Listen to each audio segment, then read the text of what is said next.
How to delete YouTube search history. Hi everyone, welcome back to our channel. This is Rose and I'll guide you to delete search history on YouTube. Without further ado, let's get started. Launch YouTube app on your device. Make sure to sign in to your account. Navigate to profile icon at bottom right. Tap gear icon at top right.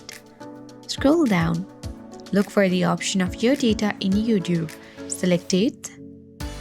Then you will navigate to Browse or delete your YouTube activity page. Now look for the option of YouTube search history. Select Manage your YouTube search history. Tap on Delete button. Tap Delete all time.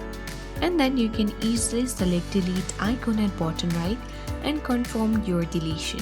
With that, you will successfully delete search history on YouTube. I hope this guide was helpful.